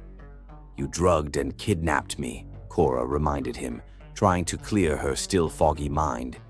"I removed you from a dangerous situation," Lawrence corrected. "Dunk's company is under investigation. His reputation is in free fall. How long before authorities began questioning your involvement?" "My involvement in what?" Cora demanded. "In a company that sacrifices safety for profit," Lawrence replied. "Did you really think your architectural contributions wouldn't be scrutinized if criminal charges are filed?" The calculated manipulation was familiar. Her father had always excelled at creating doubt, at framing his control as protection. Yet the evidence in the folder seemed to confirm her worst fears about Ben. "Why should I believe anything you say?" Cora asked, struggling to separate truth from her father's deception. "Because despite our differences, I remain your father," Lawrence said. "And because Marcus Thornhill has agreed to forget your dramatic exit from your wedding, he's still willing to move forward with the merger and the marriage." Cora laughed bitterly. "So that's what this is really about, salvaging your precious deal." "It's about securing your future," Lawrence insisted.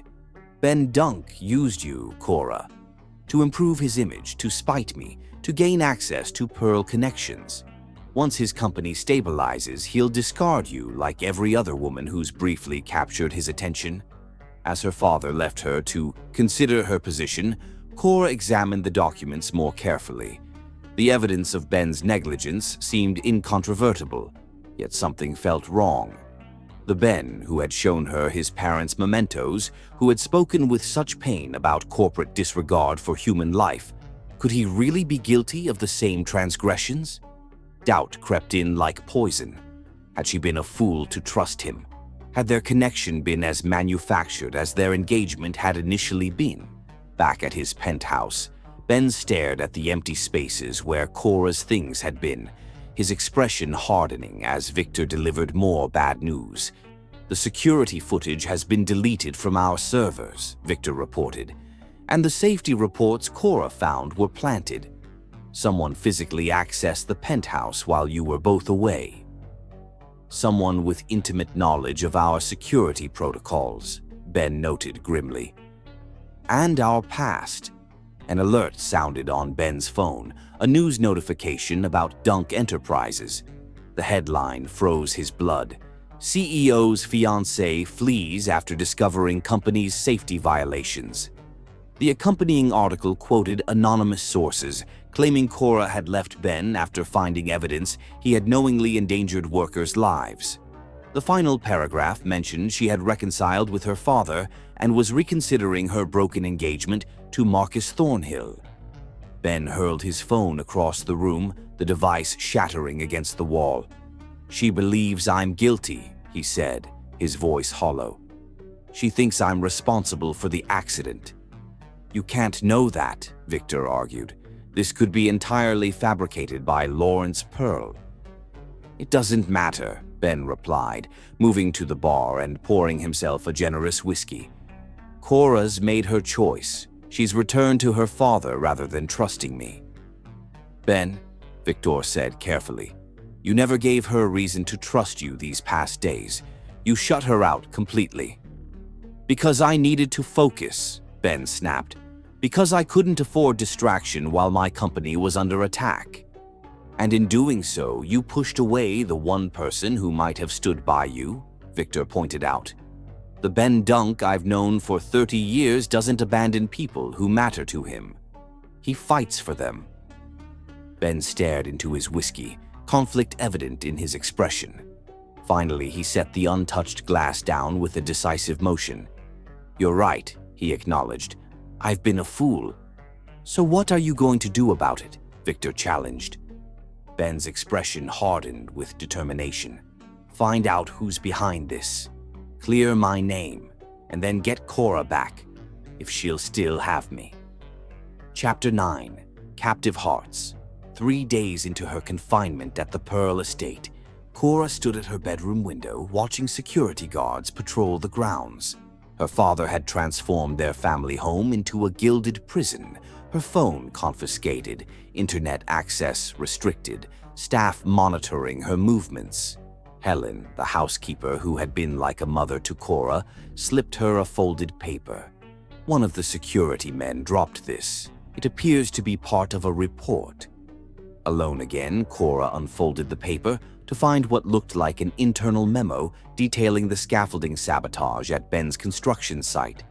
The document clearly identified the incident as deliberate tampering, contradicting the public narrative of negligence. If this report was genuine, Ben was being framed, and her father knew it. That evening, Cora decided to play along with her father's charade, joining him and Marcus for dinner.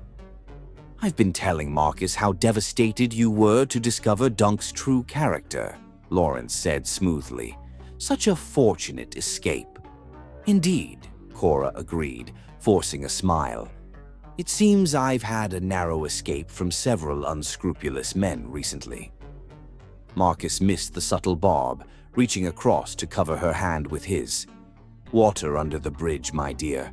Your father and I understand you were temporarily overwhelmed."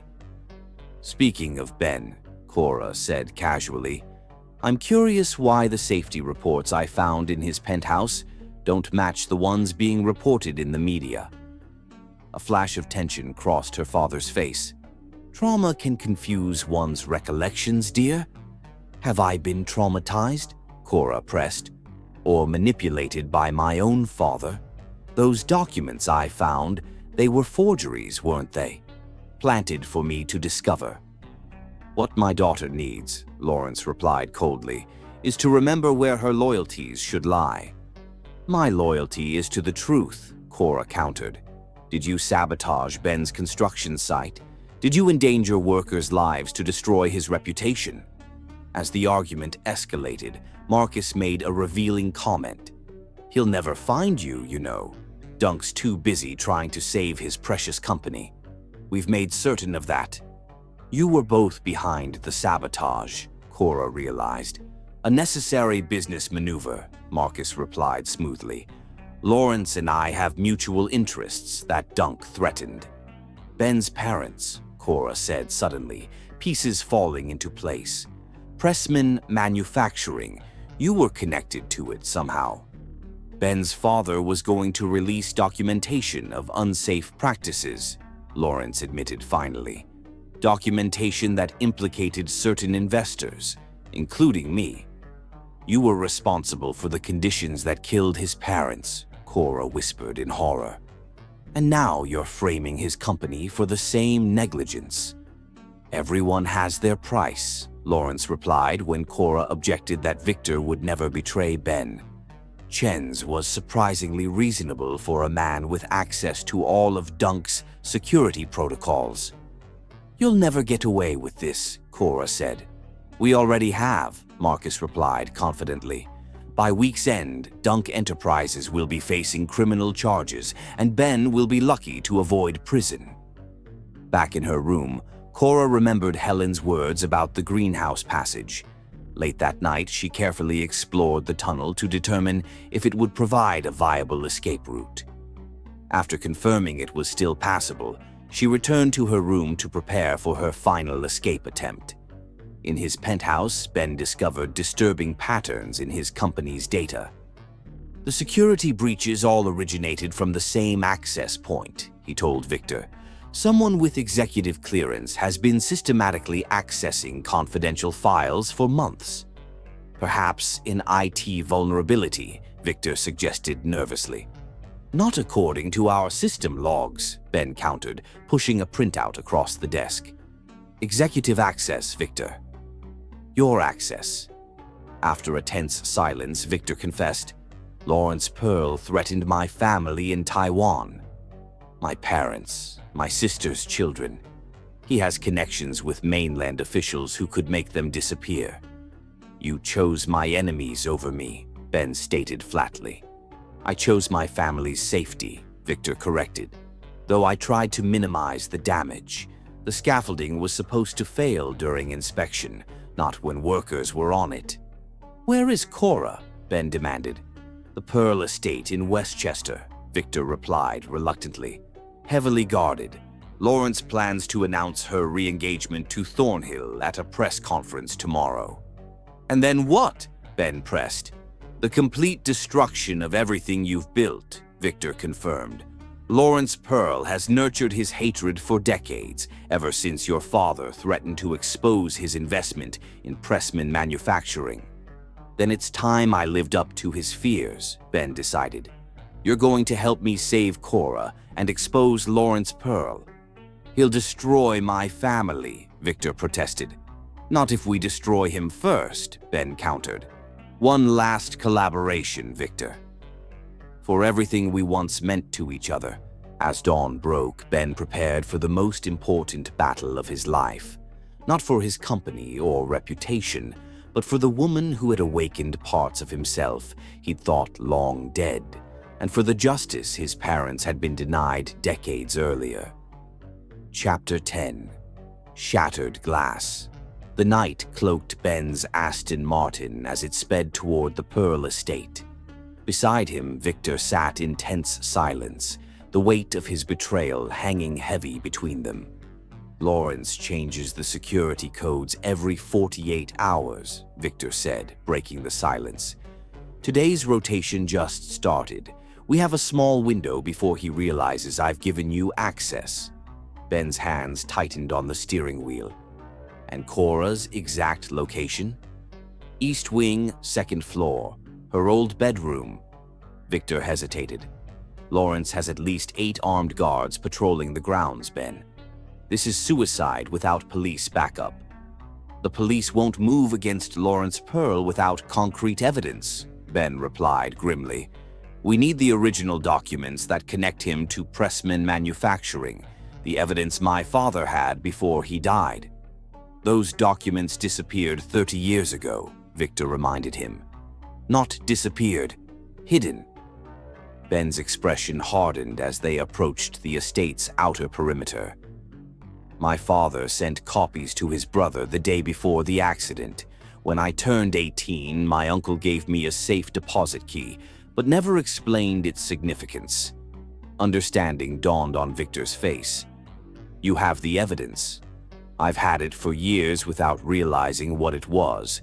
Property deeds, investment records, internal memos warning about structural failures. Ben pulled the car to a stop in the shadow of trees bordering the estate. Everything connecting Lawrence Pearl to the deaths of 12 workers, including my parents. Why didn't you use it? Victor asked, genuinely confused. Because until now I never connected Pearl to my parents' deaths, Ben replied, his voice tight with controlled rage. I thought they were just documents about corporate negligence at Pressman. I never traced the shell companies back to Pearl Investments. As they approached the estate's security gate, Victor entered the access code with trembling fingers.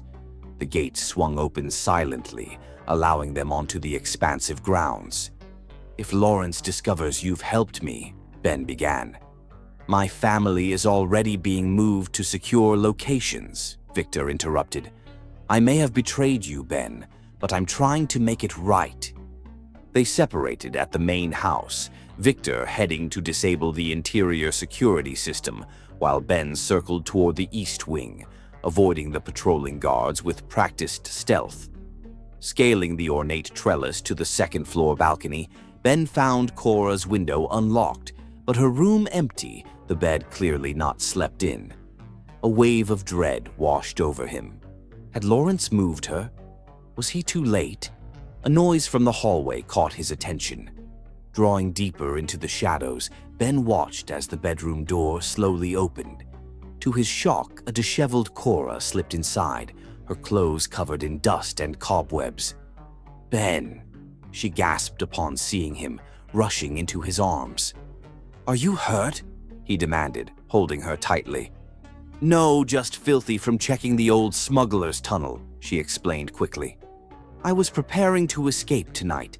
I've confirmed the tunnel is still passable and was coming back to get my things. She clutched his arms urgently. I was going to come find you. My father and Marcus. They're behind everything. The scaffolding sabotage, the forged documents. And Victor. I know, Ben cut her off gently. Victor's helping us escape. He was coerced, Cora. Lawrence threatened his family. Confusion crossed her face. Then why did Marcus say? A slow, mocking applause interrupted them as the lights suddenly blazed on. Marcus Thornhill stood in the doorway, a pistol held casually at his side. The star-crossed lovers reunite, he drawled. How touching. Marcus, Cora said carefully, stepping slightly away from Ben. You don't want to do this. Actually, I very much do, Marcus replied, his polished veneer giving way to cold malice. Do you have any idea how humiliating it was, being left at the altar by Lawrence Pearl's daughter for some self-made upstart from the Bronx? This isn't about Cora, Ben stated flatly. It's about Lawrence using you to conceal his connection to Pressman Manufacturing. Something flickered in Marcus's expression. You know about that. I know Lawrence Pearl was responsible for my parents' deaths, Ben confirmed, and I have the documents to prove it. Marcus's laugh held no humor. Documents that will never see the light of day. He raised the gun, aiming directly at Ben's chest. Lawrence wants you alive for questioning, but accidents happen. You'd add murder to corporate sabotage, Cora challenged, her voice steady despite her fear. I'm merely protecting my fiancée from an obsessed stalker who broke into her family home, Marcus countered smoothly. The courts will call it justifiable defense. The courts might be interested in this instead. Victor's voice came from behind Marcus, accompanied by the distinctive sound of a cell phone recording being stopped. Your confession to corporate sabotage and premeditated murder, transmitted live to my attorney. Marcus whirled toward the new threat, his gun swinging wildly. In that moment of distraction, Ben lunged forward, tackling him to the ground. The gun discharged with a deafening crack, the bullet embedding itself in the ceiling as the two men struggled for control. Despite Ben's superior strength, Marcus fought with desperate fury, landing a solid blow to Ben's temple that momentarily stunned him. Seizing the advantage, Marcus scrambled away, retrieving the gun and taking aim once more. "No!" Cora cried, throwing herself forward. Another shot rang out, but from the doorway. Lawrence Pearl stood there, a second pistol in his steady hand, his expression cold as Marcus crumpled to the floor, wounded but alive. "Father," Cora whispered in disbelief. "Step away from him, Cora," Lawrence commanded, his gun now trained on Ben. "Mr. Dunk and I have unfinished business." "Lawrence," Victor began cautiously. "Silence," Lawrence snapped. "Your usefulness ended the moment you betrayed me, Chen." His attention returned to Ben, who had risen to his feet, blood trickling from his temple. 30 years I've kept my connection to Pressman buried. I won't allow you to destroy everything I've built." "Like you destroyed the lives of 12 families?" Ben challenged. "Including mine." "Necessary sacrifices for progress," Lawrence replied without remorse. "Just like you'll be." As Lawrence's finger tightened on the trigger, Cora moved with instinctive speed, knocking her father's arm upward. The gun discharged harmlessly into the ceiling, but Lawrence reacted with unexpected violence, shoving his daughter aside with enough force to send her crashing into an antique mirror. The sound of shattering glass was drowned out by Ben's roar of rage. He charged Lawrence with reckless abandon, caring nothing for the gun still in the older man's hand. Their collision sent both men to the floor, the weapon skittering away across polished hardwood. "You'll never touch her again," Ben growled, pinning Lawrence with a strength born of 30 years of contained fury. Lawrence struggled beneath him, his composed facade finally cracking completely. "You're nothing. A nobody from the Bronx who got lucky." He spat the words like venom. "You think she could ever truly love someone like you?" "I do love him." Cora's voice came steadily as she rose from the broken glass, a shallow cut on her cheek. "More than I ever thought possible." The simple declaration froze both men. Ben's eyes met Cora's across the room, seeing truth in her steady gaze. The moment shattered as Marcus, still conscious despite his wound, lunged for the dropped gun. Victor kicked it beyond his reach, but Marcus grabbed a jagged piece of mirror glass instead, staggering to his feet with murderous intent. "If I can't have what's mine," he snarled, advancing on Cora, "no one will." Ben released Lawrence, diving toward Cora as Marcus attacked. The shard of glass caught Ben in the side, slicing deep as he placed himself between Cora and danger. Despite the pain, Ben managed to land a devastating blow that finally rendered Marcus unconscious. "Ben!" Cora cried, catching him as he stumbled backward, blood spreading rapidly across his shirt. "It's nothing," he lied, his face pale as he sank to his knees. The room suddenly filled with police officers, their arrival a blur of shouted commands and raised weapons. Lawrence and the semi-conscious Marcus were quickly restrained, while paramedics rushed to Ben's side. "The evidence," Ben murmured to Victor as they lifted him onto a stretcher. "Safe deposit box, key in my desk." "I'll handle it," Victor promised, genuine remorse in his eyes. "Just stay alive, Ben." As they carried Ben from the room, his gaze locked with Cora's. "You said you loved me," he whispered, his voice weakening. "Did you mean it?" "With all my heart," she replied, tears streaming down her face as she held his increasingly cold hand. "So don't you dare leave me now, Ben Dunk." His smile was faint but genuine as consciousness began to slip away. "Wouldn't dream of it," he managed before darkness claimed him, the paramedics increasing their pace as his vital signs began to falter. Chapter 11. Rising from Ashes. Antiseptic scents and the rhythmic beeping of medical equipment filled the private hospital room where Ben lay unconscious, pale against the white sheets. For 3 days, Cora had maintained her vigil at his bedside, leaving only when the nurses insisted. The surgery went well, Dr. Patel explained, but he lost a significant amount of blood. The next 24 hours will be critical. Cora nodded, her tired eyes never leaving Ben's face. The cut on her own cheek had been neatly stitched, a physical reminder of the violence that had finally exposed decades of secrets. "You should rest," Victor urged, entering with coffee. In the days since the confrontation, he had worked tirelessly to make amends, providing authorities with evidence, handling press inquiries, keeping Dunk Enterprises functioning. "I need to be here when he wakes up," Cora insisted, accepting the coffee without shifting her gaze from Ben.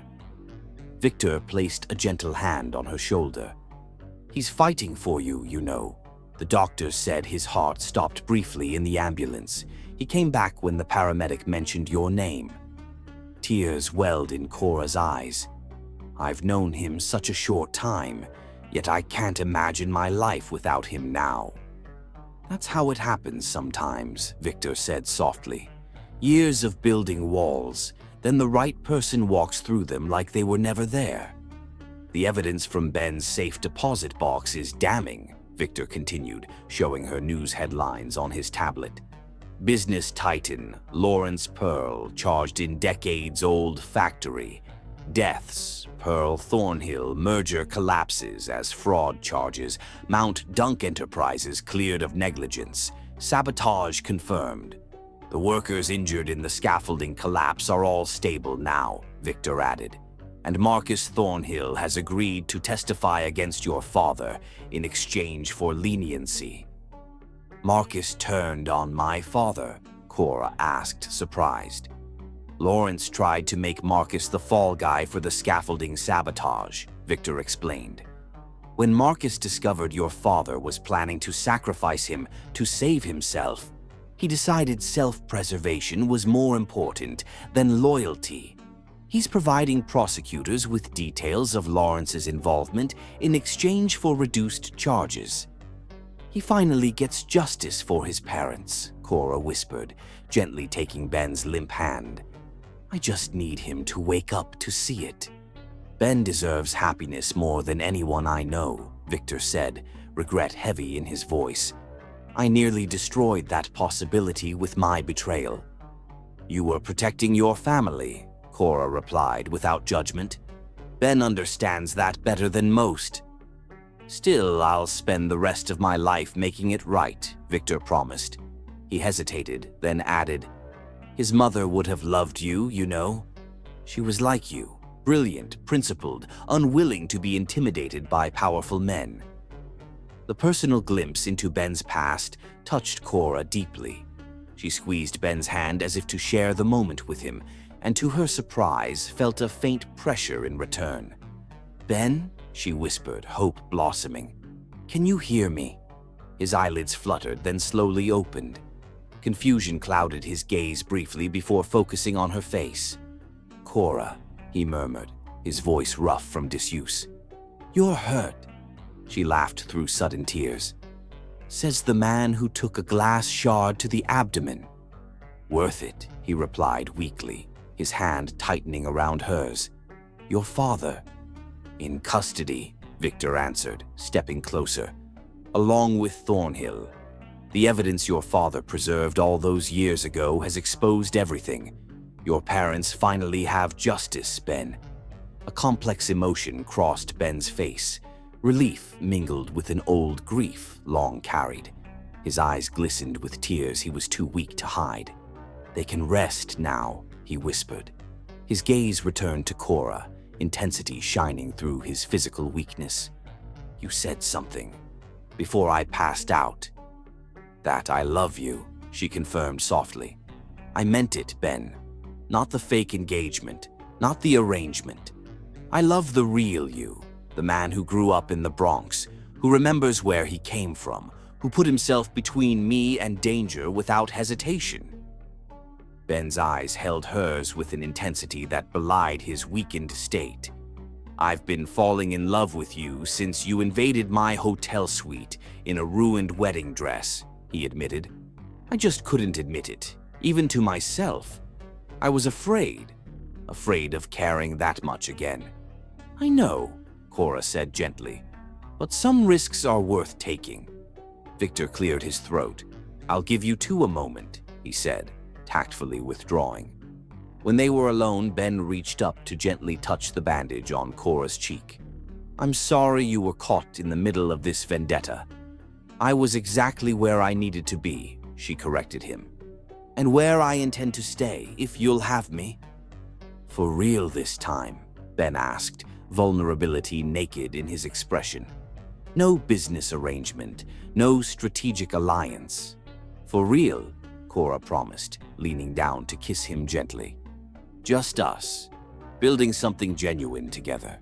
As she drew back, Ben's eyes drifted closed, exhaustion reclaiming him, but his hand remained firmly clasped in hers, a tangible connection neither intended to break again. Outside the hospital room, Victor stood guard, a silent promise to protect the rare happiness his friend had finally found, and perhaps, in time, to earn forgiveness for nearly destroying it. Chapter 12. Architects of Love.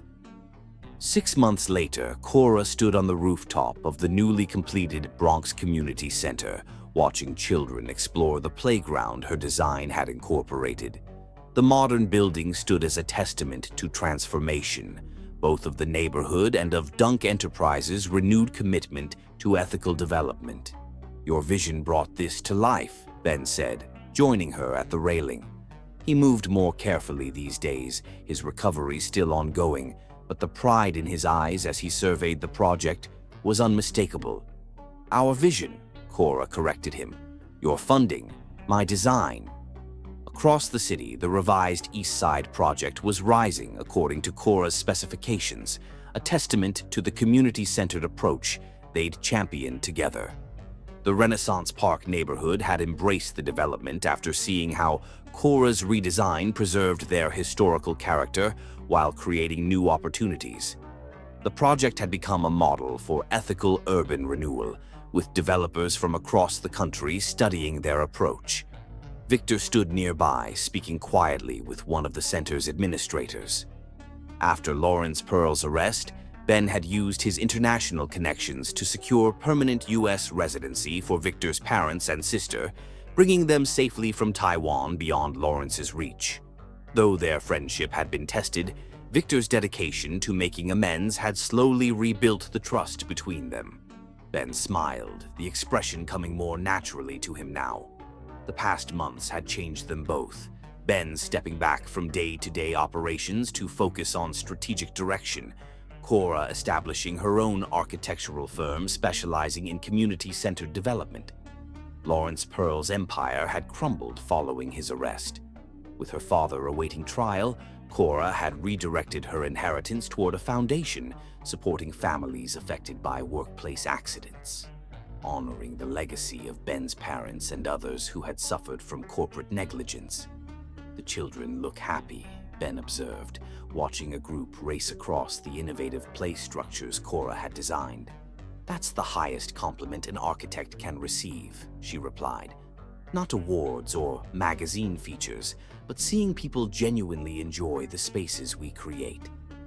The rooftop garden where they stood represented their collaborative vision, a green oasis in the urban landscape, accessible to community members rather than reserved for wealthy tenants. Throughout the building, similar touches reflected their shared philosophy, beauty and functionality, serving community needs rather than corporate profit. "I have something for you," Ben said, reaching into his pocket. "A token of appreciation for everything you've accomplished here." Instead of the expected small gift, he withdrew a simple black velvet box. Cora's breath caught as Ben slowly, carefully lowered himself to one knee. "Ben," she whispered, her heart racing. "When you crashed into my life wearing that ruined wedding dress, I thought I was offering you a business deal," he began, his voice steady despite the vulnerability in his eyes. "I never imagined you would reshape my world, challenge my priorities, and remind me of the man I always wanted to become."